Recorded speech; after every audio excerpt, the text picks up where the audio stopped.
3, 2, 1. How about we do it again? 6, 7, 4, 3, 2, 1. I think I fought it. Okay, let's try one more I time. definitely Ready? I can move you. Making review. Making review. Say 6, 6, 5, 5, 4, 3, 2, 1.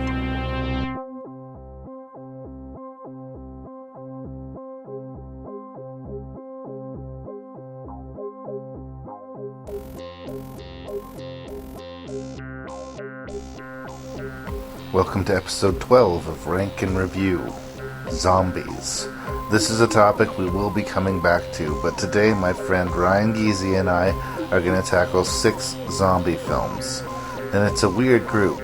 There are 3 out of the 6 are kind of funny, over-the-top, gross-out zombie movies, and 3 of them are legitimately frightening horror movies that employ zombies to their best. So, sit back, relax, and enjoy episode 12 of Rank and Review. As usual, prepare yourself for spoilers and some possibly harsh language. Thank you so much for listening.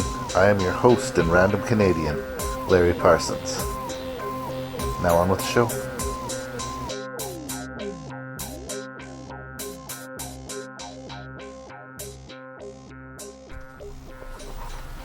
Well, it's definitely a hot one, so we have to have the fan running, so there might be a little background noise, but we'll all just make our peace with that.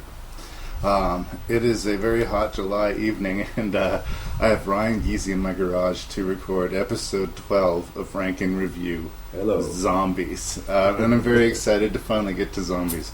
And of course, we're going to be visiting this topic more than a few times.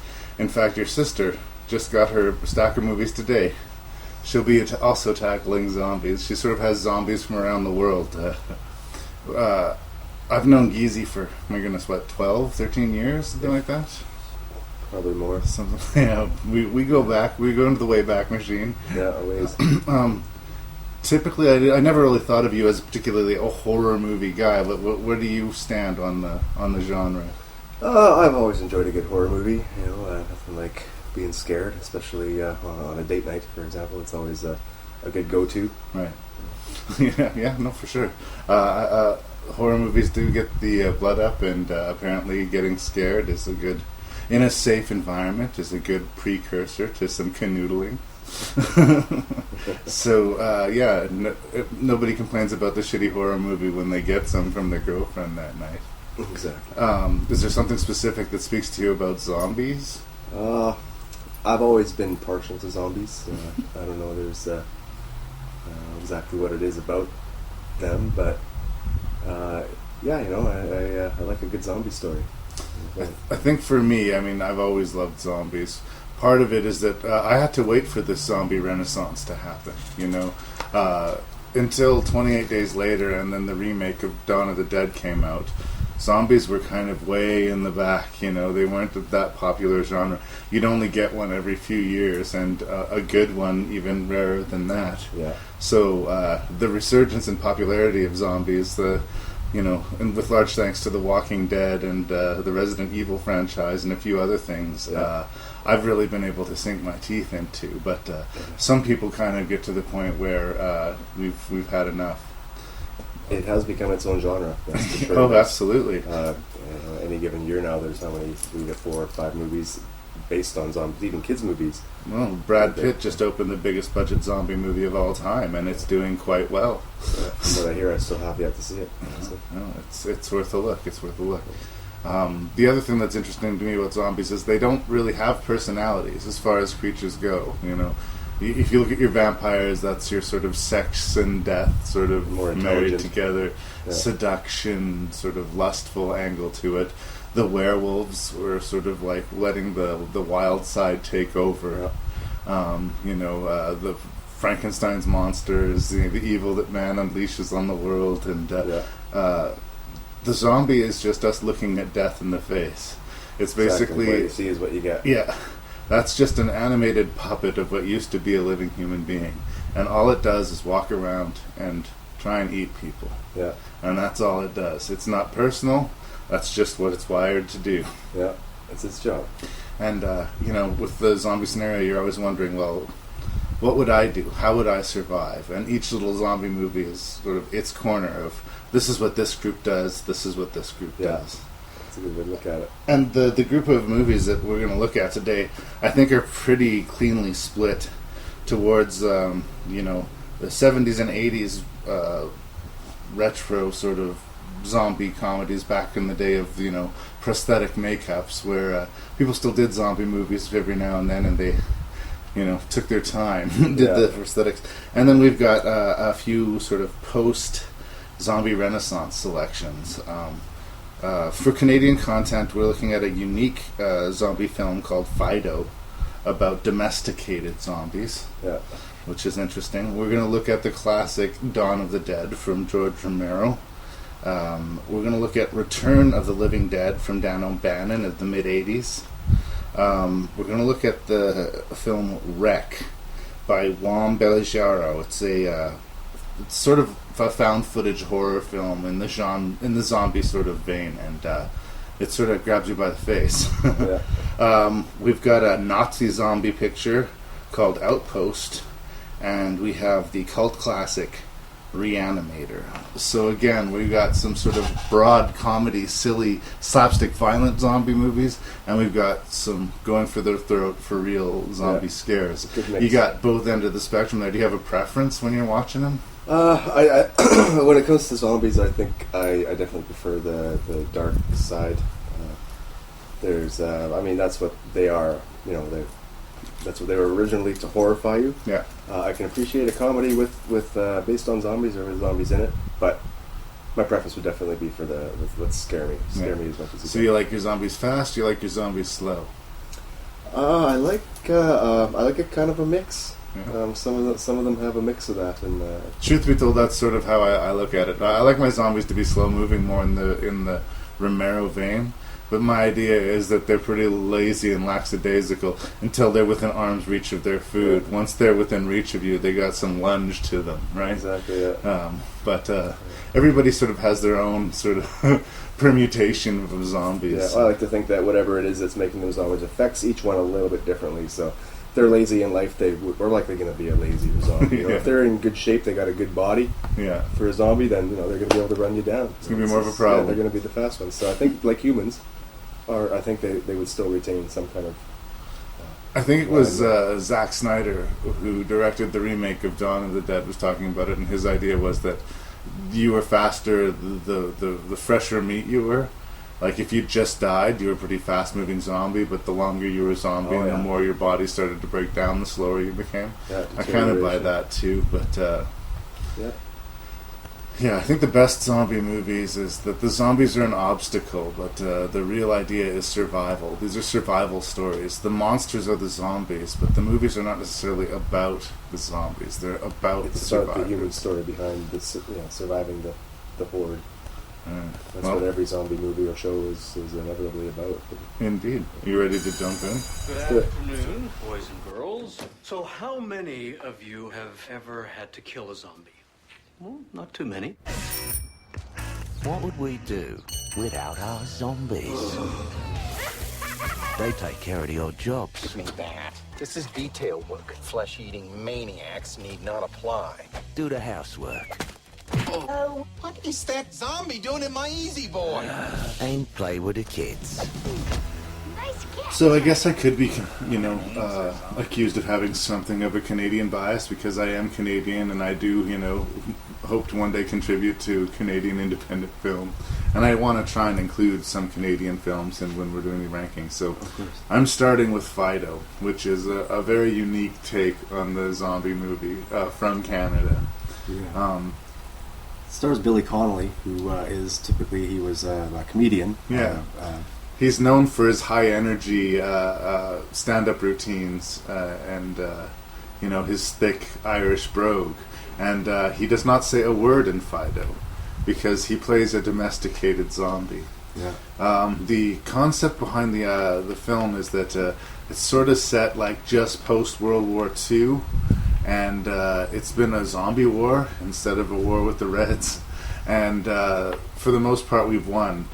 Communities are all gated off, but we've been able to put collars on the zombies that basically turn them into domesticated, half slave, half house pet type of scenarios. As long as that collar is on and the green light is humming, they'll pretty much do whatever you want them to do. It's a pretty interesting premise.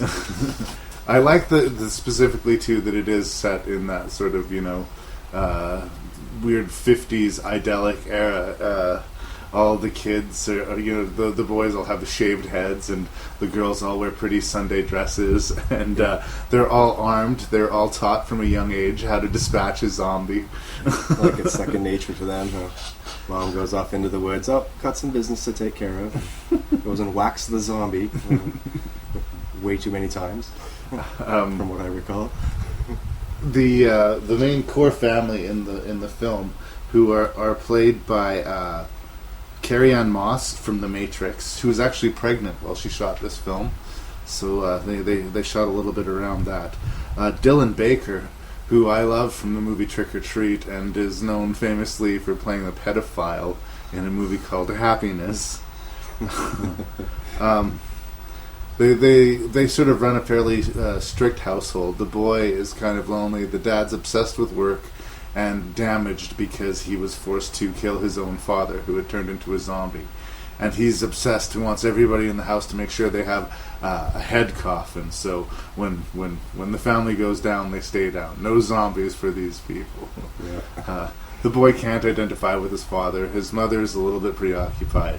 So he latches on to the domesticated zombie, who he names Fido. Played by Billy Connolly. Yeah. This is essentially like a Lassie movie if you replace Lassie with a rotting corpse. Yeah, I can imagine Billy Connolly reading the script for this and going, not a single line. I'll do it. I mean, not a single line. I'll do it. Well, I mean, it does pose an interesting challenge, because I do think that there is a relationship between Billy and Fido.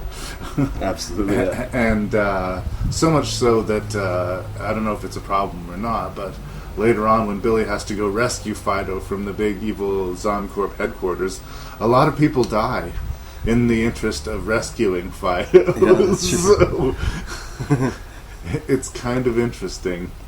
I love the dry deadpan humor to it. Henry Cerny, a Canadian actor who has been in a lot of Canadian films and in some big budget American films, like the first Tom Cruise Mission Impossible. He has a great scene where he asks everybody in the class, anybody here had to kill a zombie? And a handful of kids put their hands up timidly. See, that's great. Not that many. Yeah. He's doing his job. Some of them do. Or joking how he'd have no problem killing his wife if she was bitten or turned into a zombie. Yeah. Almost to the point where he relishes the idea of it. Yeah. Just like how the whole world has just, accepted, zombies are here and now we're just going to enslave them.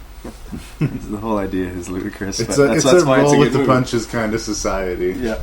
And some people really get into it. Tim Blake Nelson, who plays their neighbor, who used to work for the zombie company, has this young sex toy, I guess, of a zombie. It's kind of a creepy, necrophiliac angle to the film. Yeah, and they leave it to your imagination, thank goodness. But Of course. But there again, it's this Canadian independent films thing where they go to places where you maybe don't think that they should. Yeah. Kids go down in this movie. Yeah. You don't see that often. Especially in a comedy. Yeah, and it is played for laughs, and almost to a complaint. There's a scene where Carrie-Anne Moss is dispatching of one of the kid zombies, and because she's been playing this reserved housewife for most of the movie, it's supposed to be kind of hilarious to see her all of a sudden be vicious and violent. And it is, except for the fact that she shoots about 12 rounds out of a gun that clearly couldn't shoot that many bullets, right? Reality is stretched in the interest of a gag in that sequence. Yeah. Yeah. But again, these are sort of minor nitpicks. I got to give big points for concept and execution. And for a Canadian film, it's got a strong cast, and I don't know that it didn't make a huge splash, but it's out there. People know about Fido. People like Fido. It was definitely entertaining. That's for sure. And Billy Connolly unexpectedly, he steals the show. He really does. when he smiles and does his little grunt that he does. It's sort of a zombie yell / laugh. It really is. To see a zombie smile is just. It's hilarious. It was a good movie. Does it warm your heart the way a good Lassie movie should? Yes, definitely. And then it tries to break your heart in the third act in the way any good Lassie movie should. Yeah, by then you're in love with this zombie, and he's doing his own thing by that point. I guess it is interesting, and I guess in order to keep the premise sound, they've had to stick with it, but you'd think that sooner or later they'd figure out that keeping a zombie in every household was just too big of a safety concern. Sooner or later one of them's going to bite somebody and shit's going to go bad. Yeah. And I guess that's one thing, that death is kind of underplayed in this movie. When people die, it's sort of like no big whoop in a lot of ways. Yeah, like, oh well, it happens. Move on. Well, I guess, and if you lived in a world where you were in a fenced-off community and there were zombies in every corner, you would be used to seeing people die. But I'm saying, for me as a viewer, major deaths happened in the film, and it kind of just washed over me. Yeah, the whole tone of the show just under the rug with that.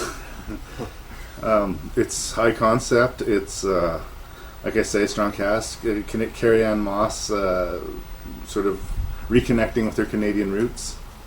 Laugh Your Head Off was on the cover is the little catch that they do, which I thought was pretty funny. Although the original cover, it says "Good Dead are hard to find."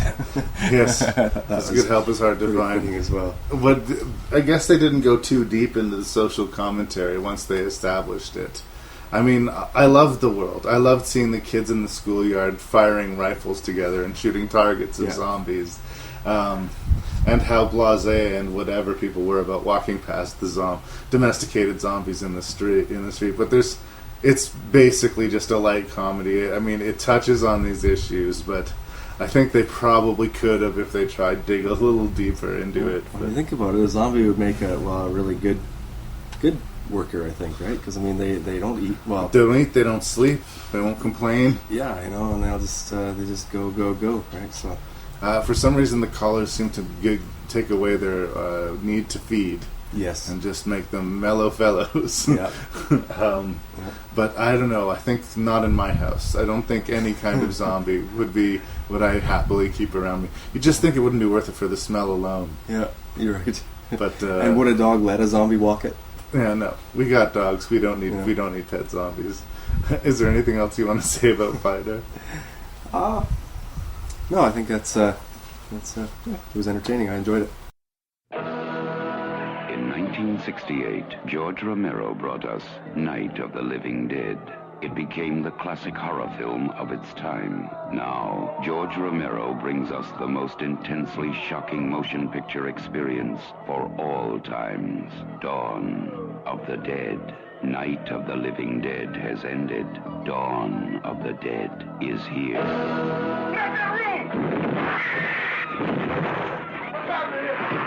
It gets up and kills. The people it kills get up and kill. They must be destroyed on sight. When there is no more room in hell, the dead will walk the earth. Dawn of the Dead. So a good 10 years and change after Night of the Living Dead, George Romero had made a couple of not so successful films in the interim, and he decided to return to the zombie genre. And this is a pretty divisive film. Most people seem to consider it's a worthy cult classic. Some people are put off by the fact that a lot of the zombies look blue. But love it or hate it, it makes an impression. 1978, Dawn of the Dead. The plot largely concerns itself with 4 survivors who flee in a news helicopter and take refuge in a mall. And the film sort of spends a lot of time doing a little bit of a satiric look at consumer culture, way ahead of its time. They actually had to explain what a mall was in the movie. That's how ahead of the time the consumer angle on this was. And they balance out that with some horrendous, brutal makeup effects, compliments of Tom Savini. Yeah. What did you think of Dawn of the Dead, Gesy? Well, again, I enjoyed it. I'd seen it years and years ago, so it was kind of good to see it again. I'd forgotten a lot about it. I loved the premise. I always thought that, if there was a zombie horde, I would be heading for the mall, because that's where all the stuff is going to be, right? That you need to defend yourself. So I think it's, as far as that goes, it was really great. That there was only the 4 of them. I thought they could have used more characters that they could kill off as they went. But yeah, again, for the year it was. They put the effects aside, and it was very entertaining, and it's scary in places. Yeah, there's some sequences of suspense that still work. Yeah. I think that it's a little bit top heavy. They start in the middle of a city. People are getting their heads blown off. We're seeing some really brutal biting effects like you hadn't seen at all at the time. They're trying to clear out this apartment complex. And we meet 2 of our characters, Roger and Peter, who are members of SWAT team. And they kind of bond over the chaos and seeing their friends falling apart and seeing the basic infeasibility of them being able to do anything to prevent the spread of this plague. And they being SWAT team members as well. Yeah, but they have the gear, they have the equipment to defend themselves, but they're not going to stop this plague. Right. There's no amount of bullets that's going to do it. And Peter knows this guy who we refer to as Flyboy. He kind of looks like David. I think it's David M.G. is the actor. He kind of looks like one of the first neighbor from Married with Children to me, but he's not. Yeah. He and his girlfriend and these 2 guys jump in this helicopter. We get a sort of a look at life on the ground where the military blokes and the rednecks are surviving well enough on the road, just shooting every zombie they come across. Yeah. And basically chaos is reigning in the countryside. Once the movie gets to the mall, it sort of settles down and almost to a stop for a good half an hour, 40 minutes. Yeah, it gets a little slow in there. What I do like about it is that by the time shit does go down at the mall, we know these 4 people and we like them. We sort of we get their plight. We're definitely rooting for them at this point. Roger, who's sort of the more energetic and maybe the little bit more damaged of the 2 SWAT team members, is the most careless and consequently is the first one to get bitten. And when that moment happens, you feel it. You're like, the group is going to lose a member and it's going to hurt them. Yeah. It is going to hurt them. Romero is not a subtle writer. I think he hits these notes particularly hard. We're looking at the theatrical cut of this film. There's all sorts of permutations of Dawn of the Dead. There's a cut that Dario Argento did for European distribution. Yeah. There's the extended director's cut that George Romero has. There's the theatrical version, and I'm sure there's a mangled television version of this somewhere. Yeah, there is. You made this comment that in spite of the effect, it holds up well. You weren't particularly happy with the makeup effect. No, I'm sure that Romero too was probably, if there's one thing that he could have looked at in that movie, I'm sure. It just didn't seem like they spent enough time on that. I guess trying to tell that story. I mean, I guess it would be difficult makeup to pull off. Basically, they were shooting in this empty mall in Philadelphia at nights, basically after hours of the mall. Yeah. They had lots of extras, and Savini could only do so much with what he had, so he's basically painting these people as gray color. Yeah. But depending on the lights and where they were shooting, they would either read gray or blue, or just sort of this weird dusty disco color. Yeah. I kind of let go of that pretty quickly. It establishes itself right away. I always know when I'm looking at a zombie and when I'm looking at a person. That's true. And I just kind of had to let go.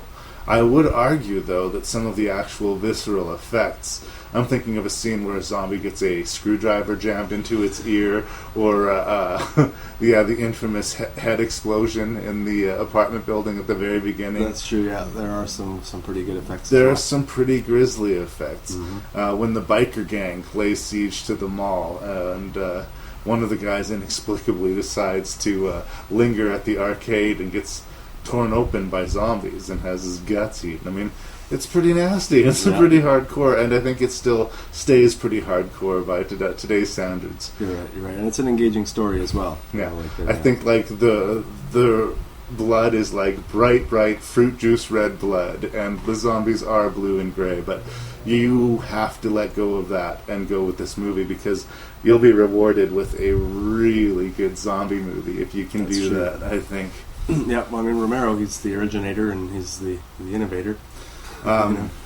It's close for me. I have a hard time saying what is my favorite of his movies, and this one is very, very up there for me. And it's interesting because I remember as a young man when I first discovered this movie, I was like, yes, I want to do that. I want the zombies to come. I want to lock myself in a mall and I want to live in this utopia. Completely missing the point of the movie is that as great a place as they have found to box themselves in and survive, it's a tomb. Yeah. It's a prison. Yeah. Until the zombie problem is dealt with, no matter where they hold up, is just basic survival. That's it. Like I've said before, you know, if you're in prison, it doesn't matter what the prison looks like. The prison could be the entirety of the West Edmonton Mall, but if you could never leave the West Edmonton Mall, it would be a prison, you know. And the fact that they couldn't just put up with the fact that the bikers would come in and raid their stuff. The idea was that they would let them come in, the guys would steal a bunch of shit, they would reseal the mall, and they would take back what was left. But Flyboy can't handle it. He can't handle that they were taking the stuff that they'd already stolen. And he opens fire on the bikers, and that's what sort of leads us to the tragic third act of the film. It's always man who fucks it up with Romero. Like I say, the zombies are an obstacle. The zombies are a problem that needs to be dealt with. But it's man's failure to get along or to think things through that get them killed. Yeah, or keep a level head, yeah. It's not like that the zombies are even strategic. They're not, you know, they're just this entity that needs to be dealt with and considered. Yeah. There's a lot of stuff in this movie. I think it's respected for good reason. Yeah. I think that the cast of largely unknown people do well for the most part. There's some lines of dialogue that kind of hurt the ears a little bit. It was made in the late Waka Chicka 70s, you know? Yeah, so the styles are all outdated. Yeah, there's the Goblin soundtrack, which I think has its own charm, but definitely dates the movie as one of those... a lot of ripple effects to this movie. It's sort of... The Dario Argento cut of this movie basically spawned an entire subgenre of Italian exploitation zombie movies. Zombie 2, with the infamous zombie battling a shark, was a sequel to Dawn of the Dead. There is no Zombie 1. Dawn of the Dead is Zombie 1. Also interesting to note, and I'm sorry to blather on, but I know a lot about the Romero ones. Yeah. The ending, as bleak as it is, and as uncertain as it is much happier than the original script. I guess I don't have to necessarily blow with entirety what happens to the ending here, but in the original script, we get down to 2 survivors still alive. One survivor leads the way to the other to get to the helicopter, and then knocks down the ladder, fights off a few zombies, and then commits suicide. And then the other survivor, just about to get on the helicopter, realizing that they're going to be by themselves, decides they don't want to. And they stand up and get decapitated in the wings of the helicopter, and the credits roll. That was the original script for Dawn of the Dead, but they decided during production that after seeing these people go through all of that, they couldn't leave it that way, and instead we have a much more uncertain but arguably upbeat ending of 2 survivors flying off into the distance with not much ammunition, not much gasoline, and no direction. Yeah, very little hope still. But they're alive. Yes. And that's means you're winning in the zombie world. If you're surviving, you're winning. Yeah. Anything else you want to say about Dawn of the Dead, brother? Yeah, it's once again, I was thoroughly entertained. I was able to put aside the effects as well and get into the story, and yeah, again, I really enjoyed it.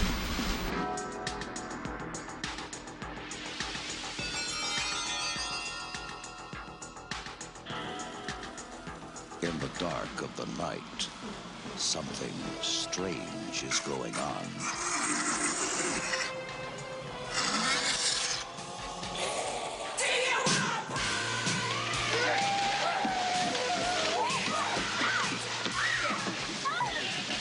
You see that movie, Night of the Living Dead? Sure. They ship those bodies here. Well, say hello. The dead have risen from the grave. Mister, there's 100 of those things out there. How many did you say? 100? And now the question is, how do we get them back into the crowd? So one of the many things about Return of the Living Dead that are kind of interesting is the ripple effect that this movie has had. A lot of people will say that 28 Days Later is a movie responsible for running zombies. Nope. Running zombies are brought to us courtesy of Return of the Living Dead. The whole idea that zombies crave brains, that you'll see most people making fun of zombies or doing their little impression, blah, brains, that's not Romero. That's all Return of the Living Dead. Dan O'Bannon, who wrote and directed this movie, basically hangs his entire career on the fact that he wrote the original screenplay to Alien. I say the original screenplay because in his version, all of the people in the crew were men, so no Ripley, and the alien did not come on board via somebody being implanted in somebody's chest. It's very much a situation where they bought his screenplay, changed it, but he retained the credit. Right. But having Alien as a writing credit is a big thing to hang your hat on. I think Return of the Living Dead is much more this guy's milieu than the Alien that we've seen before. Yeah. But that said, this movie is really good at being what it is, which is a crazy, funny, ridiculously violent zombie comedy. It is. What did you think of Return of the Living Dead? Yeah, I mean, going into it, and it's funny because I'd never actually seen the movie, which I just assumed that I had. I guess growing up, I assumed that it was one of the ones that I'd seen. So it was actually really cool to have an experience like that, watching a movie that's from '85,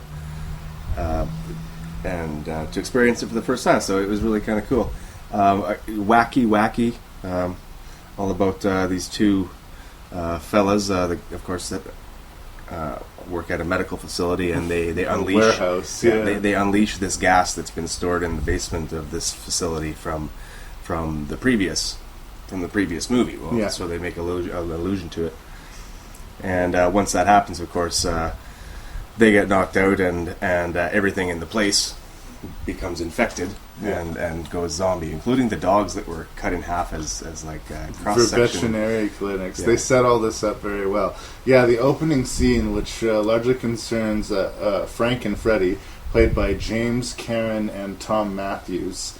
It's Freddy's first day on the job, so Frank's showing him the works, and they're getting along really well. Frank likes to tell bullshit stories, and Freddy likes to listen to them. We get to know them and like them fairly quickly. Yeah. And he comes in on the story that Night of the Living Dead was based on a true story. That there was a chemical spill that caused corpses to dance around, and that those tanks are in this very building. And you get such a full of shit vibe out of Frank that you're with Freddy and going down to check out those bins. Right? They don't know they're in this horror movie. And yes, they gas themselves, and they wake up and find out that anything that was dead is now alive. The cadavers that they had hanging in the freezer at the medical facility or warehouse are jerking around on their hooks. As you said, the half dogs are barking and panting. And unlike the Romero zombies, and zombies in 90% of those zombie films, it does not matter what you do to these creatures. You can stick a pickaxe in their head, they're going to come at you. You can cut them into hundreds of pieces, and those pieces will be squirming around on the floor. Yeah, trying to get you. The adversary in this movie is, I would argue, insurmountable. The second that this plague is unleashed upon the world is Fucked. Yeah, totally. SCREWED. But I love the lightness with which this is all handled. I like that, Frank finally breaks down and calls the boss, and he's more worried about being in shit with his boss than the fact that he may have just unleashed a zombie plague. Yeah, trying to cover his own ass. I like how straight everybody plays it. The other half of the cast not involved in the direct unleashing of the chemicals are all these punk rocker kids. Yeah. Friends of Freddy. They've come to pick him up after he's done work, and they decide, well, he's still working for a couple of hours, so, natural conclusion is, let's go hang out in the cemetery. That's absolutely. So they break in there, and they commence to throw a party with their music and 80s punk music. Yeah. Infamously in this film, and it's a hard watch even to this day. One of the characters, is her name what's her name? That's Trash, yeah. Trash, Linnea yes. Quigley. She was a Playboy bunny or some such thing. Apropos of nothing, decides that she wants to tell the story of her worst nightmare, strip down to nothing, and dance around on the graves. Yeah. You could have almost done this setup of the movie. I remember seeing the trailers when I was a kid and thinking that's what it was. That these guys transgressed the burial grounds, and they were being so disrespectful as to awaken the dead. But that's not the case. It's the chemicals that did it. But there is a protracted sequence of this woman writhing around on the cemetery of Locks, stark naked, while all her friends hoot and holler around her. And it is uncomfortable. It is. It really is. It's like you just ask yourself, okay, well, I can, why? Why? Well, I understand why. This is a horror genre. A certain amount of sex and violence is somewhat expected, but they didn't even attempt to justify that. She just out of nowhere is a girl who enjoys being naked around her friends. She's not trying to seduce someone. Yeah. She's not working some terrible thing out of her past out. She's just taking her gear off. Yeah, just because. And what she does. This poor woman spends the rest of the film basically unclad, bottomless, or just with torn rags upon her body. It's weird because I say all that and it sounds like this is going to sink the movie, but it doesn't. I mean, it fits in the world of this movie well enough. The friends that she's with they're punk rockers. They got chains from their nose to their ears, and they're crazy hair, and they're driving an old, I don't know what kind of car it was, a Comet or something like that. Convertible anyway, yeah, and it was just... They don't seem like an overly judgmental group. No, they don't, Yeah, there's the one guy, punk rocker guy, who takes himself way too seriously with the group, and then, that one Tiffany girl who just is clearly the odd one out, not a punk rocker at all, but a poser, if ever there was. True, yeah. Yeah. But there's a genuine camaraderie about them. They're types. Yeah, they're friends. You get to know them, and as they start to get picked off one by one, it kind of sucks. Yeah. When you see some of these guys go down, it's no, you didn't deserve that, buddy. You were doing well. And like I say, their adversary is ridiculous.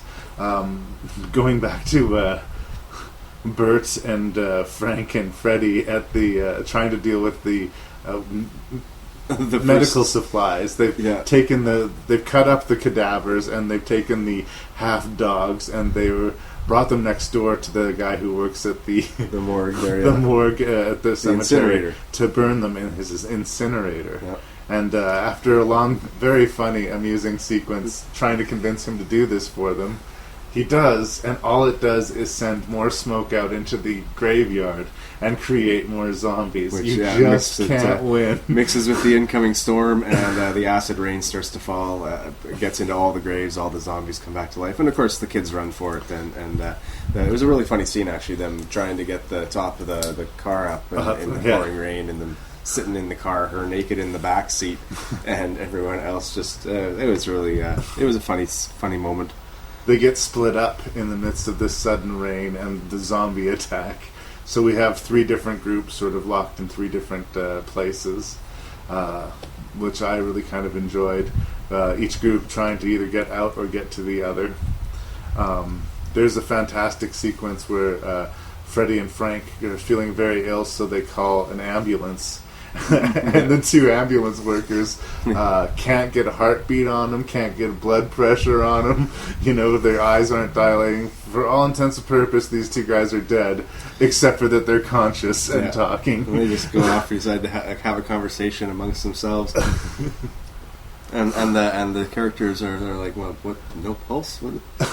Trying to come to grips with the fact that they should be not breathing. Yeah, upon breaking that container, they died, and they themselves are turning into mindless zombies. Meanwhile, there's people are coming to see what's going on, and of course they're getting picked off as they're coming in. And yeah, there's a great one of the zombies that was in the barrels in the chemical vats. It's referred to as sort of the tar zombie. Because all of the bones in it seem squish, and he barely holds together. That was a very interesting character. Yeah. Yeah. These zombies talk a little bit too. They say brains and more brains. They get on the radio and call for more paramedics. Yeah. So that they have more food. It's lively. It's violent. It's like 92 minutes long. It moves very quickly. Overall, it was a really fun watch.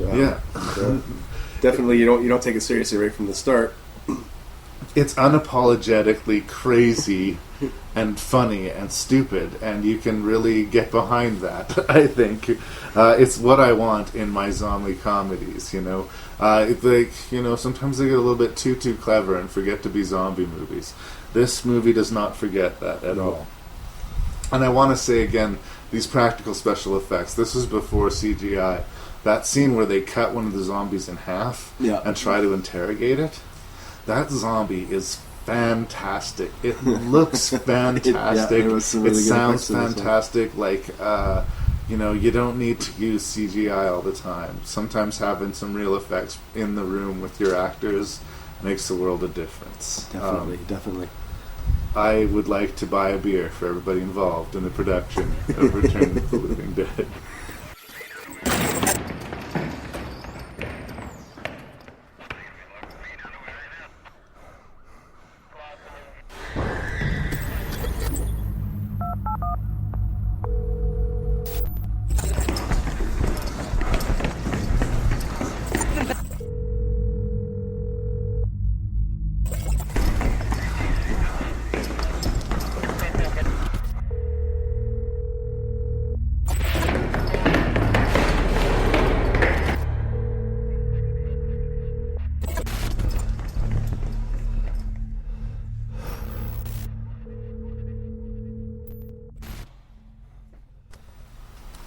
Okay, here's a really interesting one, I think. Found footage horror movies are sort of all the rage these days because it's really cheap to produce. Typically, you only need 1 camera.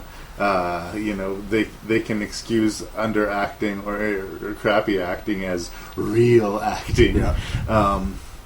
But I think when done well, found footage is awesome. And I think found footage doesn't necessarily have to mean cheap. For instance, this film, Wreck. They obviously spent a lot of money on it. It would involve a lot of coordination. It's about a news team that is following some firefighters in... where is this located now? They're in Spain somewhere. Yeah.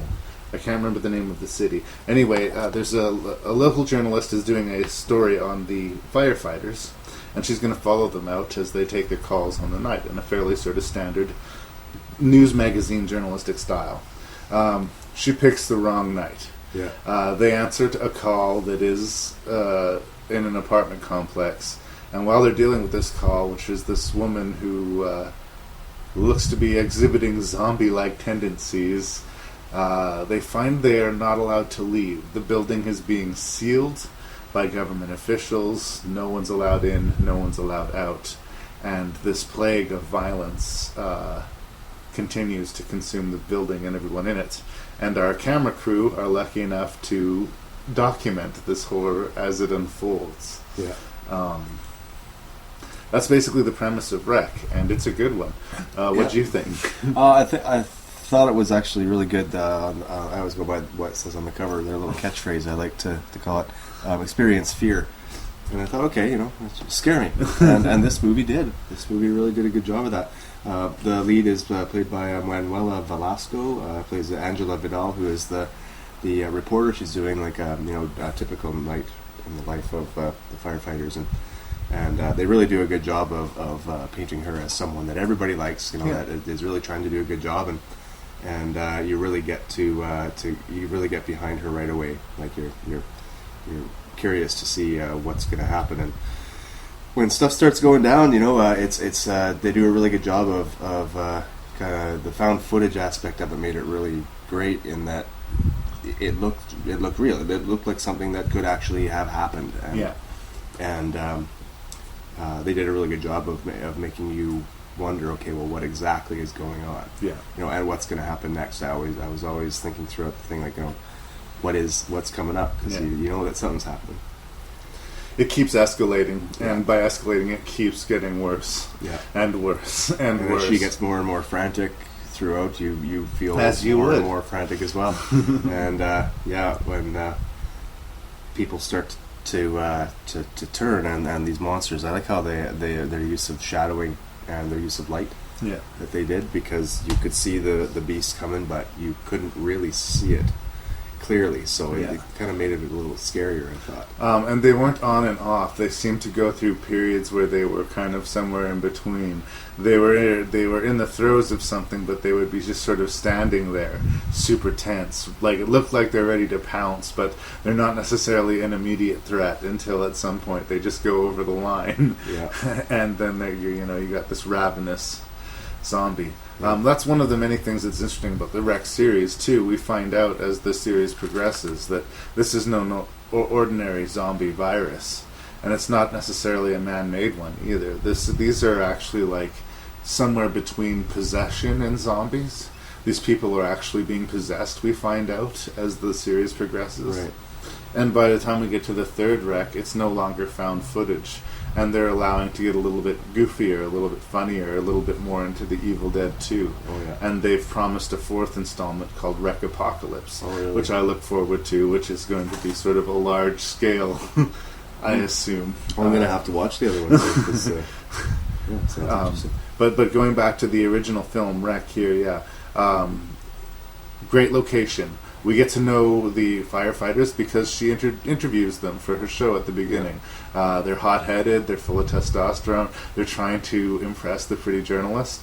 So we relate and like them right away when they start going down, particularly one guy who takes that horrible fall and then ends up trying to walk on his broken leg. Just really, really, you like those guys and you don't like seeing them getting picked off. And I can't help but feel sort of echoes of, everybody loves firefighters now in our post 9/11 world, and I think that paranoia was rung in this movie with these guys being trapped in the building, and the people who are quarantining the building are taking a hard stance on it. You cannot leave this building, and we find out why, but it's bitter news to the people who aren't infected.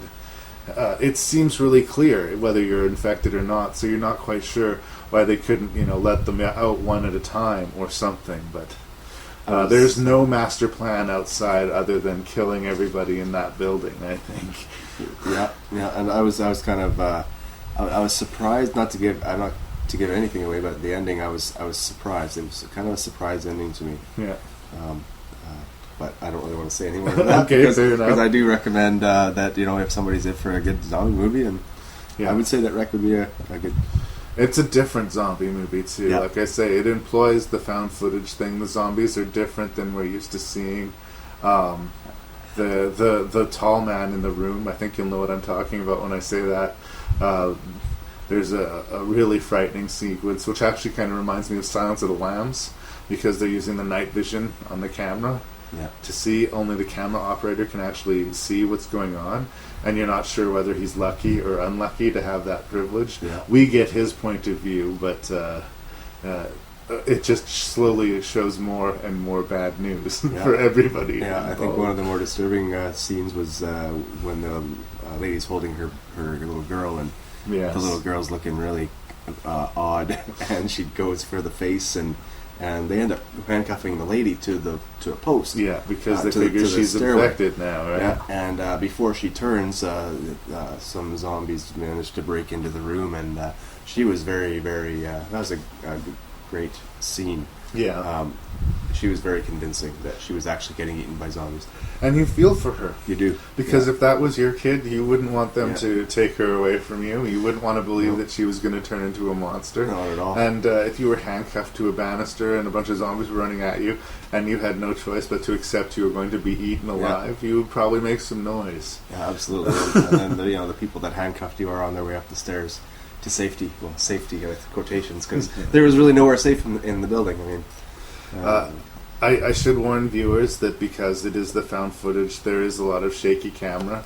Some viewers don't like too much shaky camera, finds it can be a little nauseating.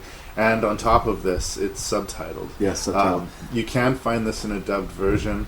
I always prefer subtitles personally. I know it's a lot of work. Maybe you have to watch it twice to get every little nook and cranny. I did watch it twice. I watched it once with the subtitles and once the dubbed version, which is actually on there. And I enjoyed the subtitled one better because I feel the performances more. Yeah, absolutely. Yeah, even though it's a different language, it's definitely gives you a better feel for the characters. Yeah, and you get closer to the intention of the filmmakers, I think. Even with like the Japanimation films or Studio Ghibli films, I much prefer to listen to the Japanese track with the subtitles than listening to the dubbed, even with celebrity version. Because I feel like I'm getting the performance closer to the performance and closer to the feel of what the filmmakers wanted. This is a long, roundabout way of me saying that I really, really enjoyed REC, and I think if you like intense zombie movies, unlike a lot of the other films in this selection, there's not a lot of laughs to be had in REC. This one is pumped full of adrenaline. It delivers what it says. It's going to deliver, and it won a whole bunch of awards too, did it not? It did a lot of independent film festivals around Best Director, Best Actress, Critics Awards, Audience Awards, so overall very well received, and again, I really enjoyed watching that one, which is why I watched it twice. As evidenced by that. Well, if you want to watch the sequel, you just let me know.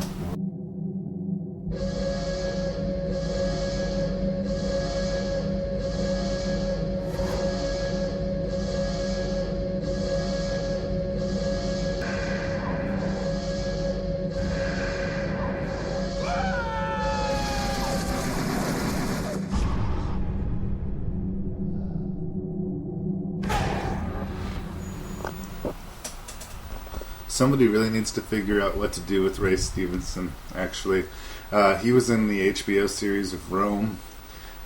He was the Punisher in that Punisher Warzone, whatever movie. Right. He's played a henchman in a handful of action movies. He's a good guy, and he's a solid actor, and I think he could do action well. Somebody do something good with Stevenson. He headlines this movie Outpost, which is one of the sub-genre of zombie Nazi movies. Yes. Of which there are a few.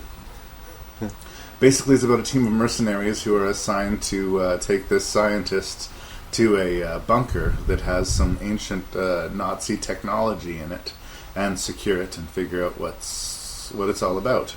And it basically plays out disastrously for everybody involved. Yeah. A very, very dark movie. What did you think about Post, Gesy? It was the first one that I watched of the six, and I actually really liked it because, again, I like a movie that can scare me, and this one, again, it did a pretty good job of that. Although it wasn't long enough, in my opinion. It seemed to get going, and then it was over just like that.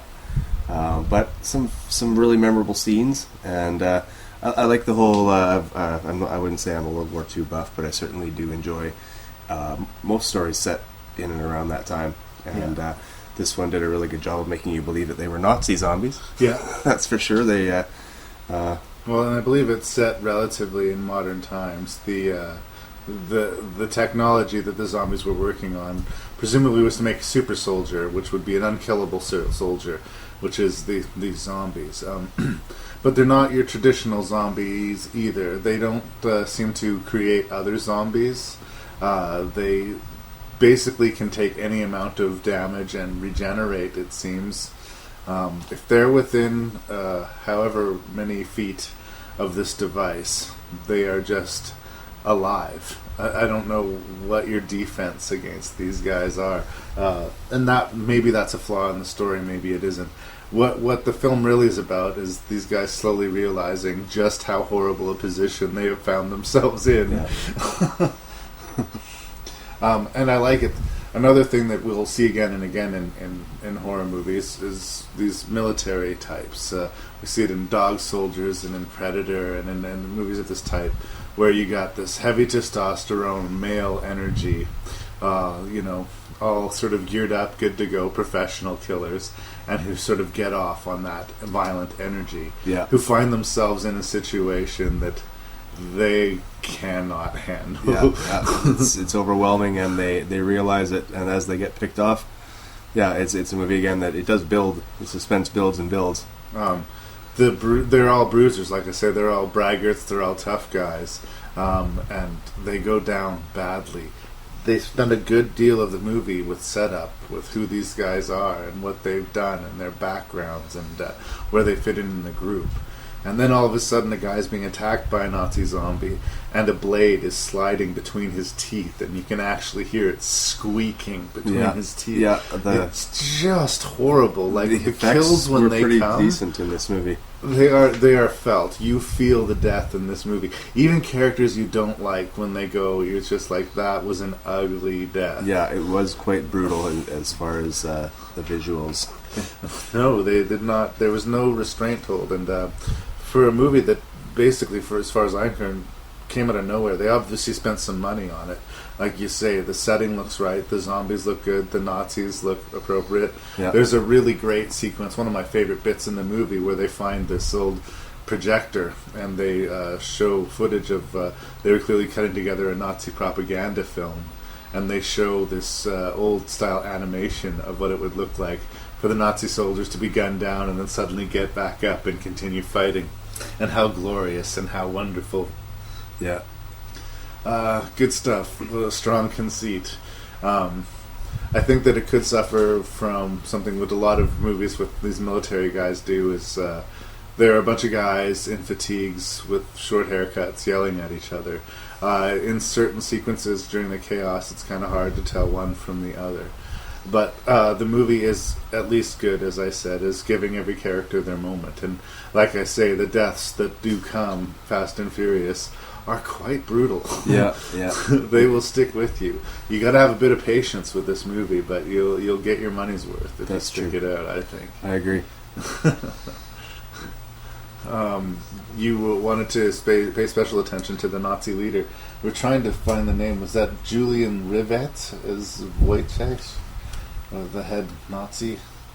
Yeah, he plays the doctor. They do flashbacks, and he's the doctor who was in charge of all the experiments, and he's still in charge of these guys, even it was 60 years later. And I thought that he did a very convincing job of exemplifying evil. He was able to play a very evil character without saying. Oh yeah, when they first encounter him, he's basically this shell. He looks like pale white, gaunt, skeleton, and he's the one survivor, quote unquote survivor, that they find, and they're he can't baffled. die, but apparently he hasn't been eating or doing anything else either. He's quite emaciated, unresponsive, and so they again, a very entertaining movie. A lot of strong images too in those the experiments themselves. Like, clearly they took volunteers and injected them with this horrible stuff, and then there's a chamber with basically a stack of naked dead bodies.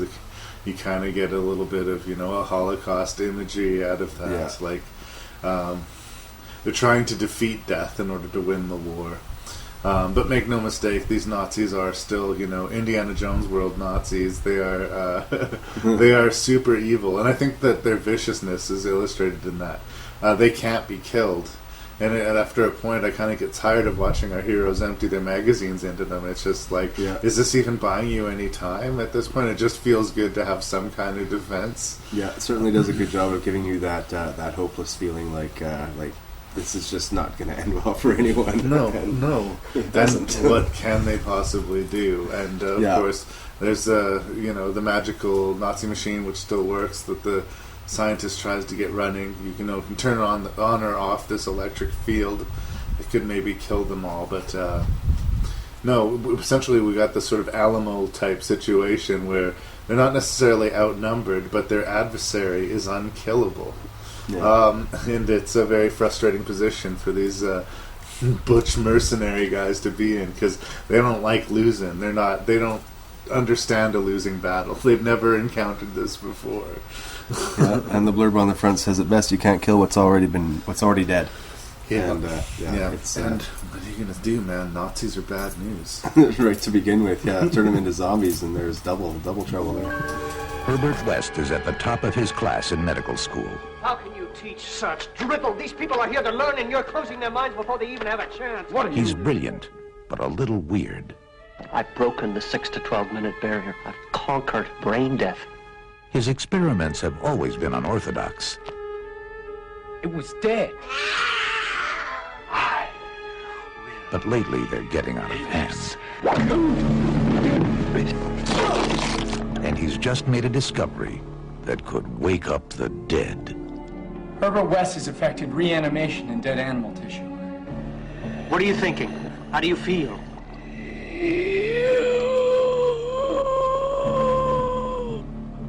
You? 15 cc's of reagent being administered. Once you wake up the dead, you've got a real mess on your hands.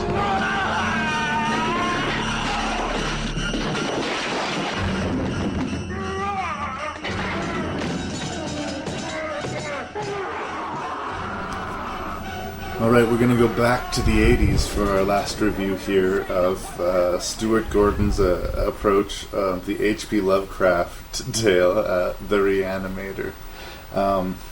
It concerns itself with a very eccentric medical student, played by the immortal Jeffrey Combs, and he's so young in this movie. It's funny. I'm used to seeing him pop up in more modern horror movies as sort of an exposition machine, or like I say, a cameo or a plot pusher type of character. But this is the movie that established him, and he's the mad scientist who develops a formula that glows like rich green predator blood, and if you inject it into a dead cat or a dead cadaver, you got yourself your very own zombie.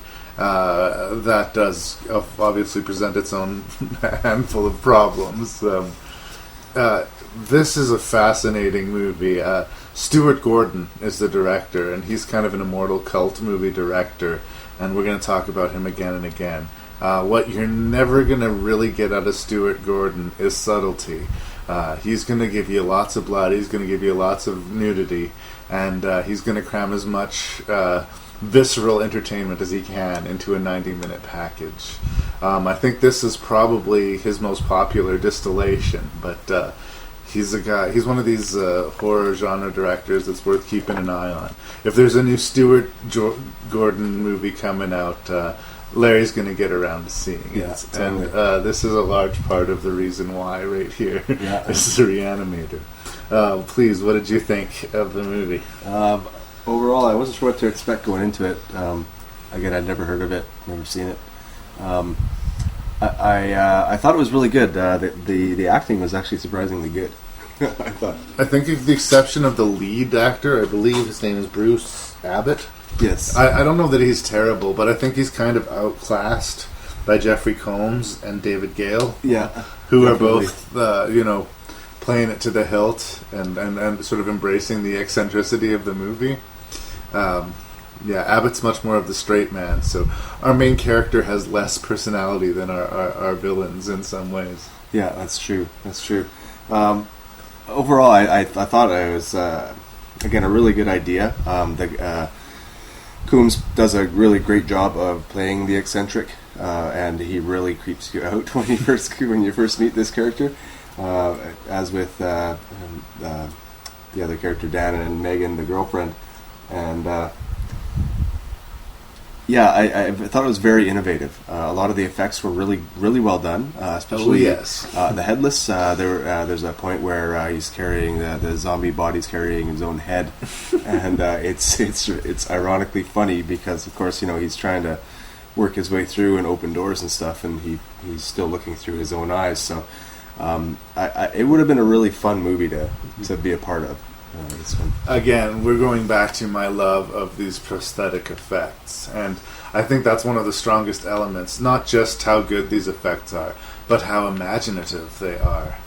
There's an infamous scene where the David Gale, the zombie of this horrendous villain professor character, carrying his own head around, attempts to give head to a woman strapped to a table with his own severed head. Right. Yeah. It's something so crazy and so bonkers that the fact that it exists is bizarre, and it's mercifully interrupted, and it's not as graphic as we're making it sound. But even that, just the idea of it, just the inclusion of it, horrendous. Yeah. And we have to give some props to Barbara Crampton here. An actress who put up with a lot in the making of this film. She spends a lot of time scantily clad or less with blood all over her. And you'd say it was a thankless role, but this film is a cult classic. I'm sure she still gets checks from it regularly. Yeah. It was in 1985. This movie came out same year as Return. Yeah, great year for zombies that year. I believe Day of the Dead also came out that year. It was like a crazy good year for zombie movies.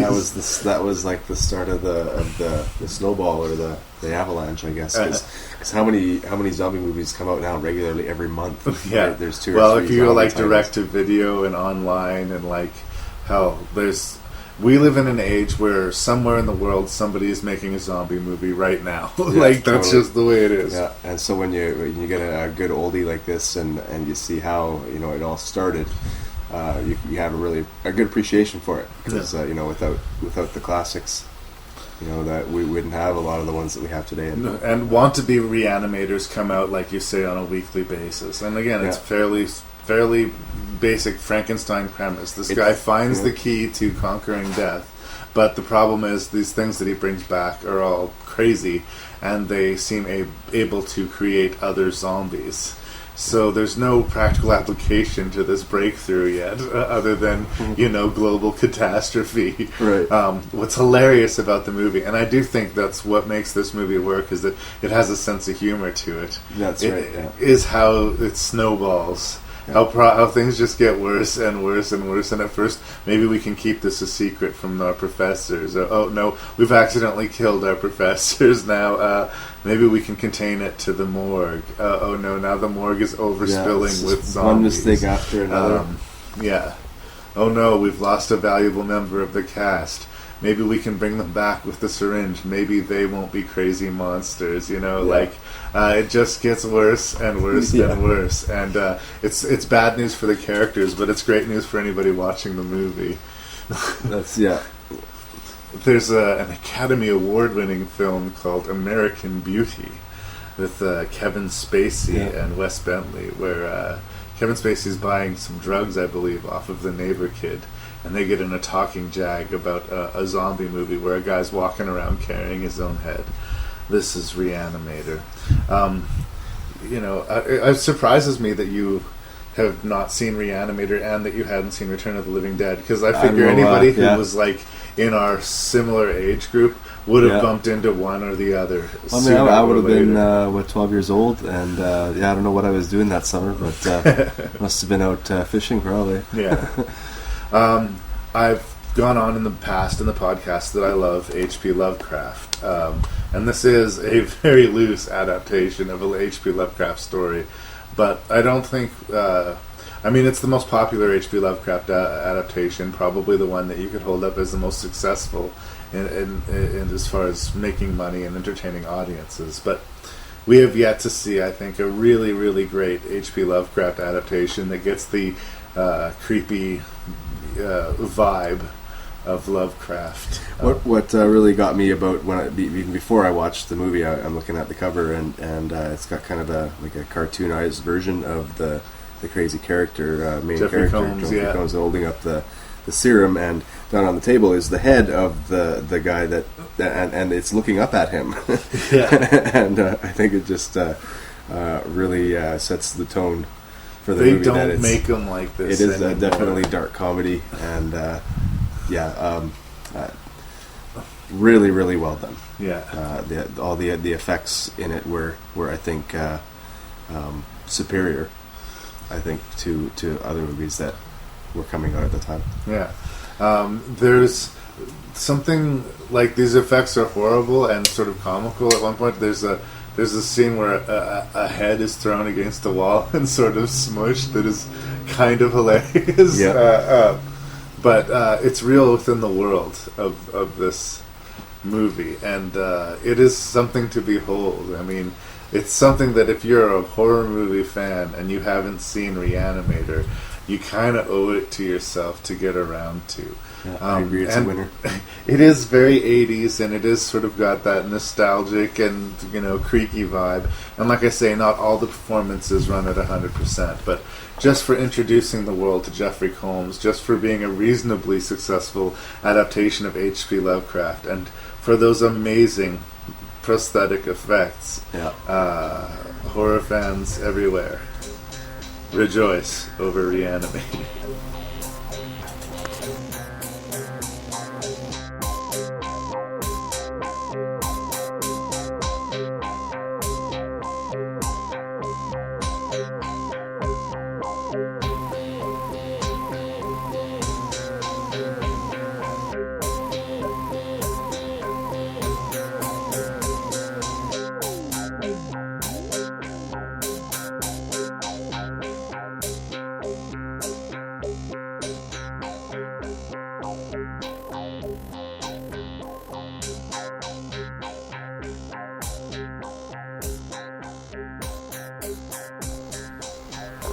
Okay, so it's that time where my guest gets to rank and review the 6 zombie movies. Thank you so much for doing zombies with you. Oh, man. See, it's relatively painless once you're doing it. Yeah. It's not a problem. Yeah, it's fun.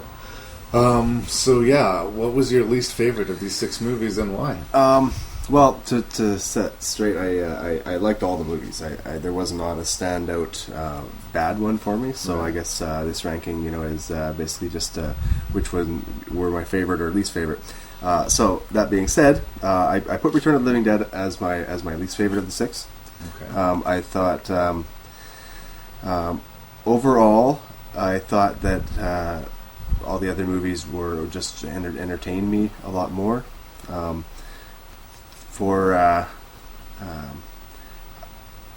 Again, it was really hard to rank these. I guess to begin with. They're all positive endorsements. One had to make the bottom. I get it. Yeah, and I think it was Return, probably for the acting, I think, and the script. Right. Kind of weak there, but some really great moments in it. But yeah, I guess if I had to choose one, then Return of the Living Dead would be at the bottom. The reasons why. You don't got to justify yourself to me, man. I think maybe too that it was one of the shorter ones, and I think that it could have stand to have been a little more meat on the bones. Yeah. But again, overall, I thought great movie, but if I had to choose, then that would be my 6th. All right, number 5. I went with Outpost as number 5. I did enjoy the movie, but I thought again the ending was a little too abrupt. It was a little bit anticlimactic, I found. Right. The way that it ended. However, it was it was pretty dark. and I don't know what exactly it was about it. It was harder to have fun with it. Well, yeah, I don't know exactly why. Maybe it's because it's the one that I watched first, and so Right. it's the farthest back in my memory. Right. But yeah, it had some really memorable moments, but I think the other ones just stood out more. Fair enough. To me. Number 4. Okay, so I went with Fido in 4th place. Okay. I liked it better than Outpost and Return because of its uniqueness. I thought that it was really good for a laugh, but it was also pretty gory in a couple of places, and I liked how they managed to cross that successfully into something that was entertaining, absurd at the same time. Yeah. But and then the premise, I really thought it was a really great idea. We are enjoying a zombie renaissance, so to bump into a zombie movie with something new to say is very nice and refreshing. Definitely. So big points for that. I agree. Number 3. Okay, I went with ReAnimator in 3rd place. Again, it was very entertaining, and I put it. I did put it closer to the top because I thought that a couple of the other movies, obviously, that are at the top of the list, just did a better job of entertaining. And although again, I really enjoyed the movie, and I really have nothing bad to say about it at all. Yeah. All right. Number 2. Number 2, I put Dawn of the Dead in 2nd place. Okay. And mainly for story and character. I thought that you really that they did a really good job of getting you to get behind these characters.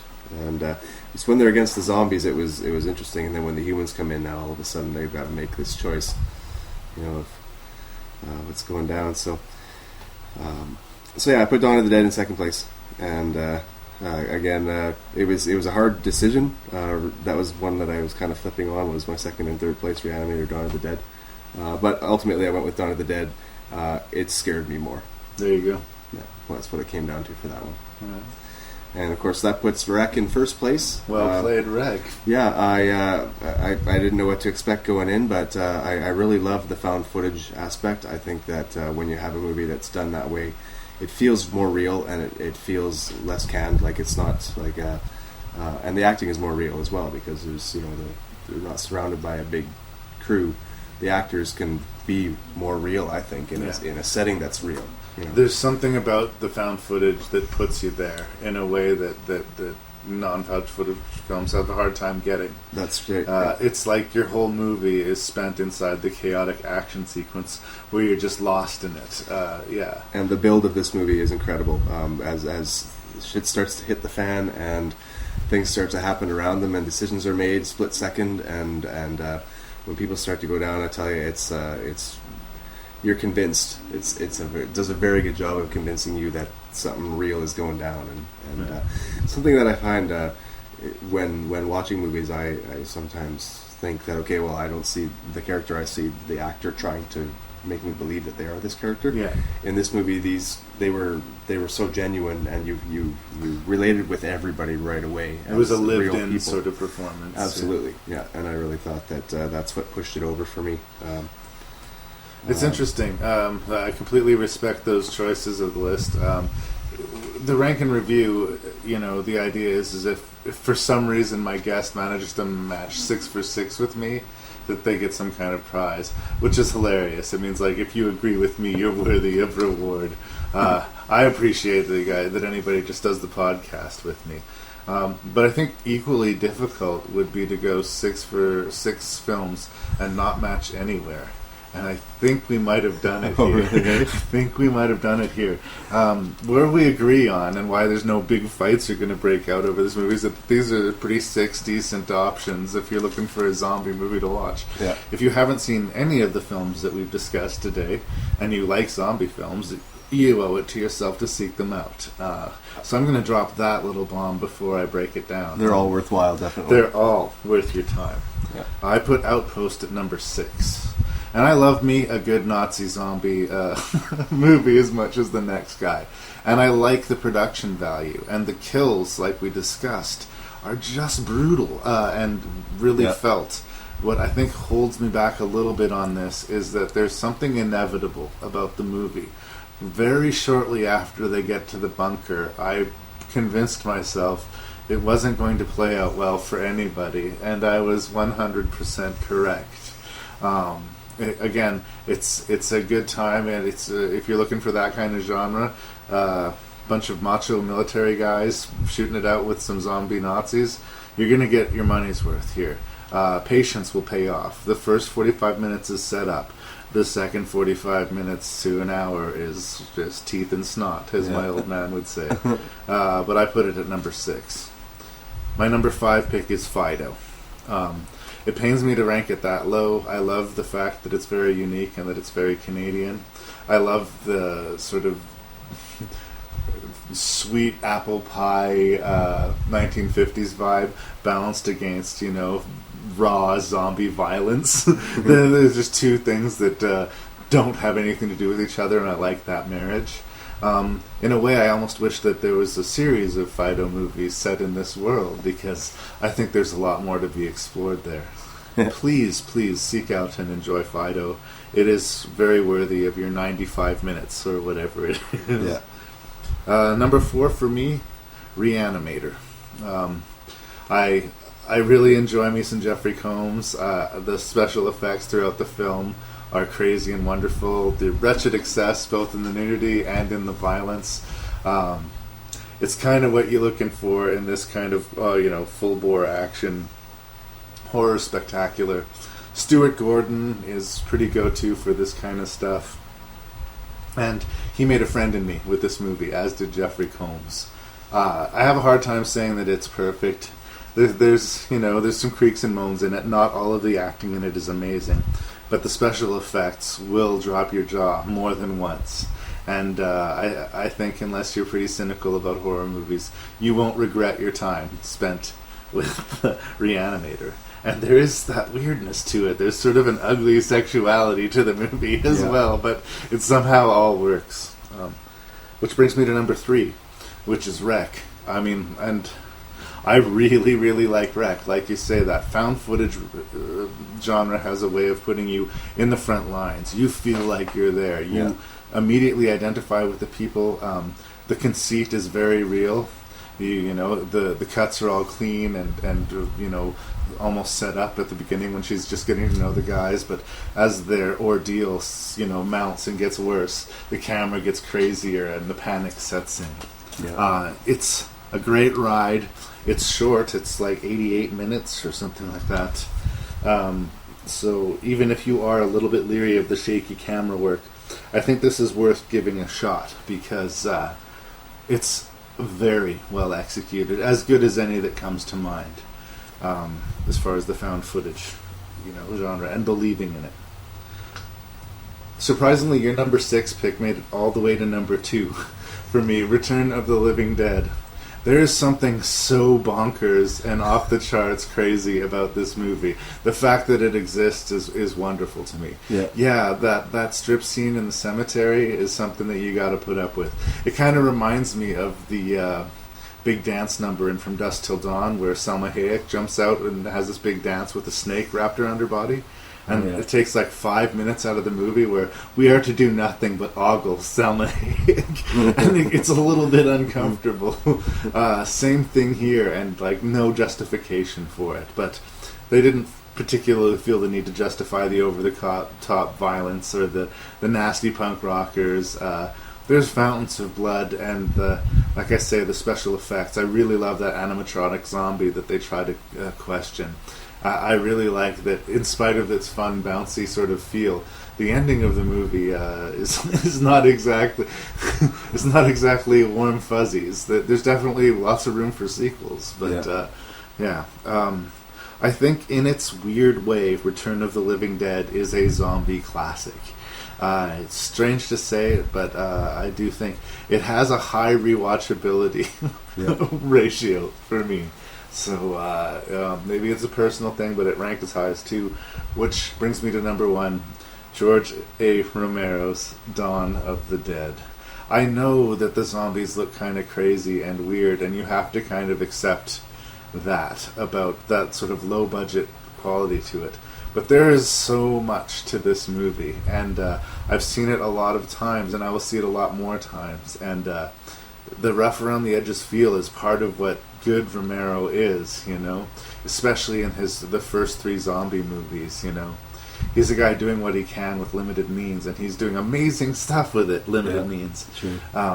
And a lot of happy accidents. It's a zombie movie about something. You like the characters, and the world that it creates is the world of The Walking Dead, is the world of the zombie apocalypse that is so popular these days.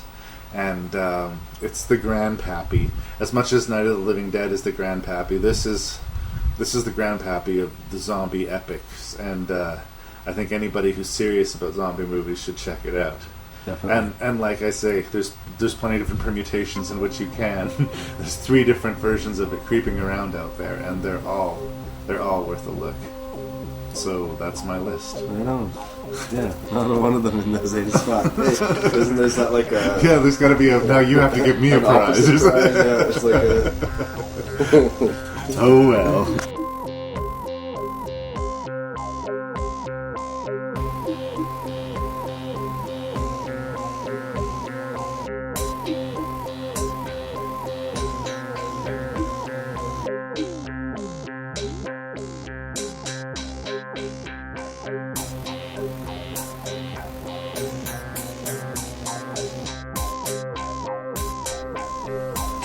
Alright, we did it, man. It's time for the Jerry Awards. So this is your episode. You get to give out the awards. We came out with the nominations together, so I'll give you the nominations. You give me the Jerry Award winner. You're making history today here at Gesy. And thank you so much for doing this. I really appreciate it. The first nomination are for biggest what the fuck moment, the WTF moment in this Zombies collection here. We have to mention once again the head giving head in ReAnimator. That is completely off the wall, man. That is bonkers. Congratulations for wow. Yeah, going above and beyond. That really brutal blade sliding through the teeth of one of the mercenaries in Outpost. Yes, yeah. That really unnerved me. Just that screeching. Yeah, and the angle that they did from it was both visually and audibly. It was quite the moment. Yeah. For what the fuck moment? The trash punk chick in Return of the Living Dead inexplicably stripping for her friends from out of nowhere. No, I didn't have a problem with it at all. It was just a really, really unexpected, and the fact that she ripped her clothes off and pretty much destroyed them. The fact that they didn't even try to justify it is interesting. Yeah, she was just had to do it. She's in the moment, right? I have the overprotective mother from Fido, played by Carrie Ann Moss, overkilling a couple of child Nazis in the protection of her own son. Right, yeah, really overkilling them. Speaking of mother-daughter, mother-son relationships, there's the mother in Wreck, who's cradling her wounded child for a long time when the child finally turns and takes a good chunk of her face. Yeah, and she subsequently gets handcuffed to a railing and meets a pretty gruesome end shortly thereafter. Yeah. So that's a good collection of WTF moments. What's going to take the prize? Well, I think the Jerry. It's a tough one. It's a tough one, but I think the head giving head. That's wow. Yeah, when that headless body puts the head down there and starts going to town, it was like you literally said, "What the fuck?" Yeah, yeah. That. What else do you say? Bravo, Stuart Gordon and company. You have raised or lowered the bar for all of us. Yeah. ReAnimator. I have some nominations here for the best death in these zombie movies. This is just debatable on whether or not it's a death, but we wanted to bring up the morgue zombie in Return of the Living Dead. Yeah, They assume, because they've seen Night of the Living Dead, that bashing this thing's brain will do the job. So they pin it down and they put a pickaxe through its skull. Yeah, pinning it to the ground. Yeah. And the scene that followed is just it's hilarious and horrendous at the same time, because this thing is flailing around with its head pinned to the ground, all limbs are going, and they decide, well, hey, that's not working, we got to cut its head off. So they go get a hacksaw and commence to cut through the back of this thing's neck while it's pinned to the ground, and just the sound and the visuals again were just the Dr. Hill zombie in ReAnimator having his head thrown and obliterated against the wall, leaving that horrible smear on the wall. His head is still alive at the time, so it felt it. Yeah, it felt everything, and it was pretty brutally just smashed. From Dawn of the Dead, the kind of heartbreaking moment when Roger gets bit while they're lining up the cars to block off all the doors to the mall. Right. He has a little blowout, and it costs him his life, unfortunately.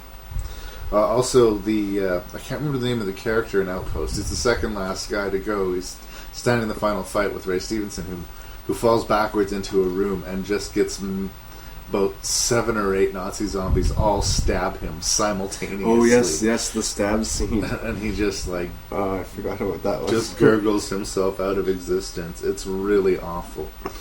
And we're going to go back to Dawn of the Dead. Some spoilers here, but I think some of the best acting done by the Flyboy character there is when he's a zombie and he's walking with that crooked ankle, and Peter is forced to destroy him, and that death is just spectacular, both on a gore level and on just on the what that means to the movie. Yeah. So I wanted to nominate Flyboy as well. Those are your nominations for Best Death. Who do you think is going to take the award? And I'm actually going to give it to Flyboy with Dawn of the Dead. Oh. You're right, that was an amazing scene. And one of many. I mean, all these movies had such an amazing moments. But definitely, Best Death. Mainly due to the fact that you're so attached to this character, and he's been such a big part in helping them in them surviving. I have a love-hate relationship with Flyboy because he fucks up a lot. And he brings down, they probably could have stayed at that mall if he didn't open fire on those bikers. That's true. But that mistake costs him his life, and that kind of sucks too. Yeah. So, Flyboy with the win.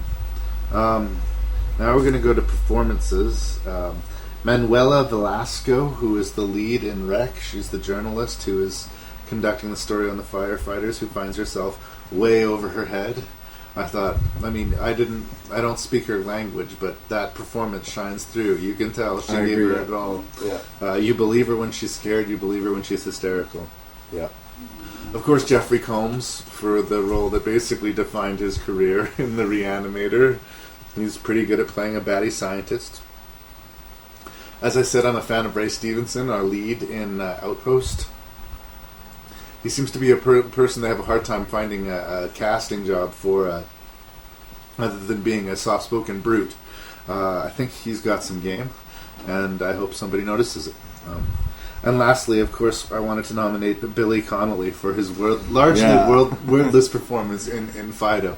And what an interesting thing it must be to be in so many scenes of a movie but not have a thing to say.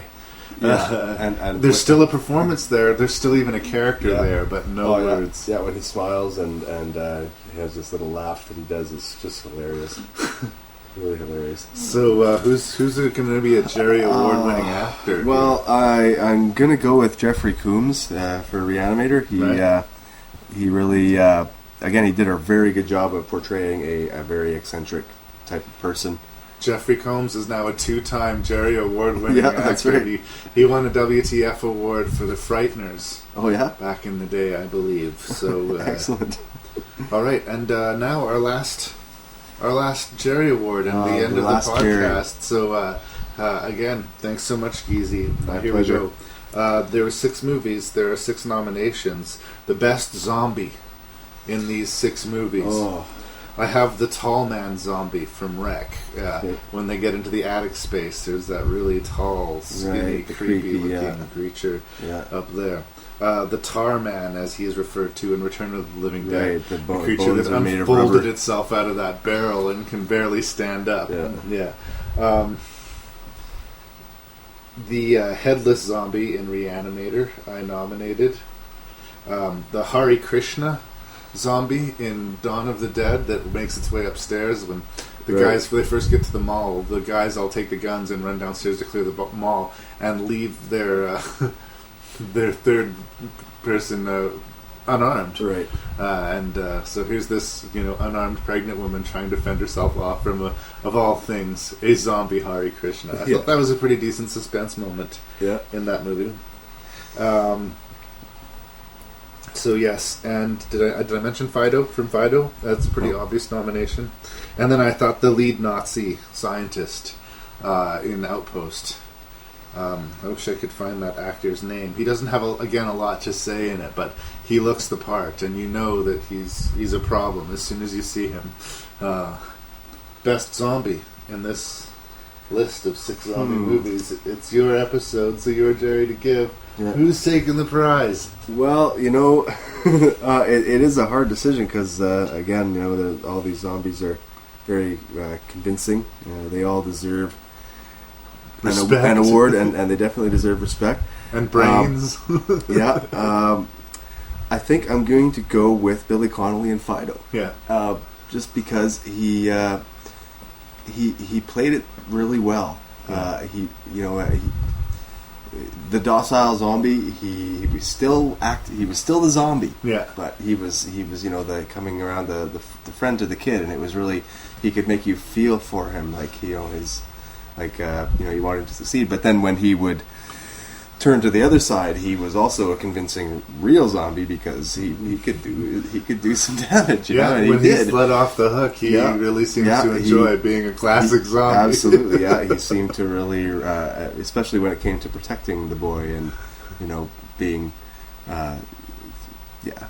That's so great. There's so many great little bits to that movie. I love that Henry Czerny stopping the kid, asking him, "Is that blood on your zombie?" No, he just had a nosebleed. Yeah. This is just such an absurd conversation. You gotta love it. Yeah. Gesy, thank you so much for doing my podcast. Thank you for watching 6 zombie movies. I'm glad you got a bunch that agreed with you, man. Yeah, it was fun, and I will do it again. Sweet. Well, we'll see you again. Fantastic.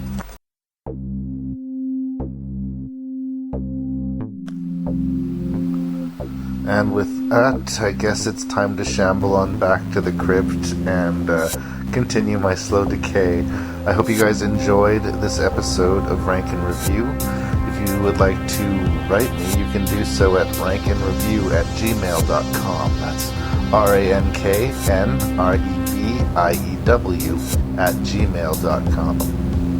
I also have a Facebook presence. Rank and Review is on Facebook, so check us out, like us, friend us, do that sort of internet Facebook junk, and we will see you again on Rank and Review.